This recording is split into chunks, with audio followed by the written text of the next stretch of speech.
નવસારીમાં ગણદેવીના કાંઠા વિસ્તારોમાં મેઘ તાંડવથી હાહાકાર મચ્યો।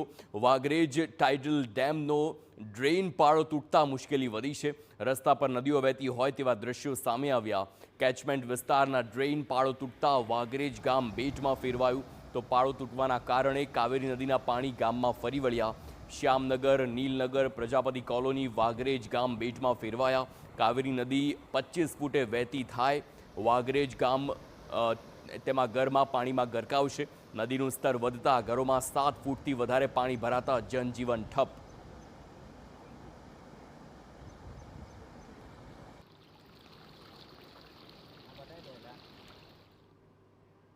સુરેન્દ્રનગર જિલ્લામાં ભારે વરસાદ બાદ જળાશયોમાં પણ જળ ક્રાંતિ જોવા મળી। પાણીની ભરપૂર આવક બાદ નાયકા ડેમના 10 દરવાજા ખોલવામાં આવ્યા। ડેમમાં 10 દરવાજા 1.82 મીટર સુધી ખોલાયા। નાયકા ડેમમાં 22,666 ક્યુસેક પાણીની આવક છે। ડેમમાંથી પાણી છોડાતા નીચાણવાળા ગામોને એલર્ટ પણ કરવામાં આવ્યા। તો આ પ્રકારે નાયકા ડેમમાં 22,000 ક્યુસેકથી વધારે પાણીની આવક છે અને હવે નીચાણવાળા ગામોને એલર્ટ પણ કરવામાં આવ્યા છે। ગામોમાં ચિંતા વ્યાપી એ પણ વાતની, કારણ કે અત્યારે જે પ્રમાણેની સ્થિતિ છે લોકોએ સાવચેત રહેવાની ખૂબ જ જરૂર છે।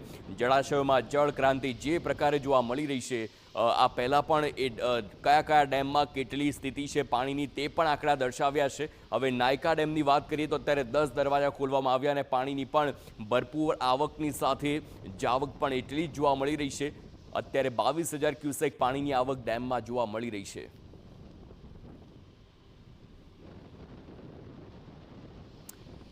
વઢવાણ તાલુકામાં ધોધમાર વરસાદનો કહેર એટલો જ છે।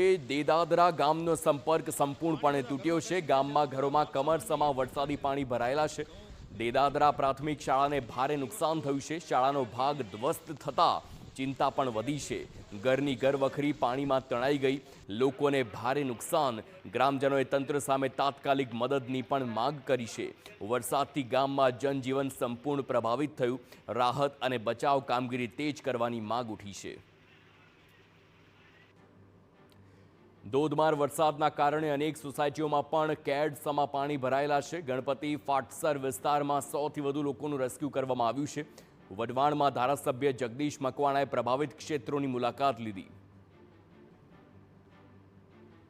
સુરેન્દ્રનગર જિલ્લાની અંદર કાલે રાતથી ધોધમાર વરસાદ વરસી રહ્યો છે, ત્યારે વાત કરવામાં શહેરી વિસ્તારની હાલત બદતર થઈ હોય તેમ કહી શકાય। કારણ કે જે સુરેન્દ્રનગર શહેરી વિસ્તારમાં જે 2 અંડરબ્રિજ છે તે બંધ થયા છે અને શહેરીજનો ભારે હાલાકી ભોગવી રહ્યા છે અને શહેરની અંદર કેળસમા પાણી ભરાણા છે। ત્યારે ખુદ ધારાસભ્ય છે તે ધારાસભ્ય પણ આ કેળસમાના પાણીમાં જઈ અને લોકોની સમસ્યાઓ જાણી હતી અને પાણીનો તાત્કાલિક નિકાલ થાય તેવી વ્યવસ્થા કરવાની વાત કરી હતી। પરંતુ હાલ સુરેન્દ્રનગર જિલ્લાની અંદર પાટડી હોય કે લખતર હોય કે ચુડા તાલુકો હોય, 6 થી 6.5 ઇંચ વરસાદ આવતા જ તે પાણી રોડ રસ્તા થઈ ગયા છે અને સ્ટેટ હાઈવેના જે 28 રસ્તાઓ છે તે બંધ કરવામાં આવ્યા છે। પરંતુ હવે આ વરસાદ બંધ થયા બાદ પાણી ઓસર્યા બાદ કેટલી નુકસાની છે તેનો પણ સર્વે થશે।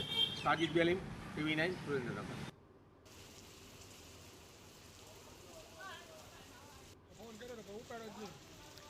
તો ધોધમાર વરસાદથી બંને અંડરબ્રિજ પાણીમાં ગરકાવ થઈ ગયા। બંને અંડરબ્રિજ બંધ થતાં વાહન વ્યવહાર ઠપ થયો છે।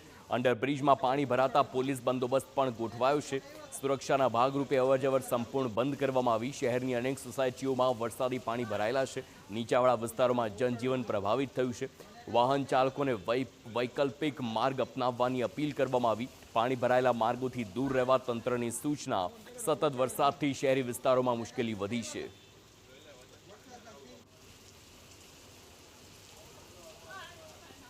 ફોન કર્યો તો ઉપાડો જ નહીં.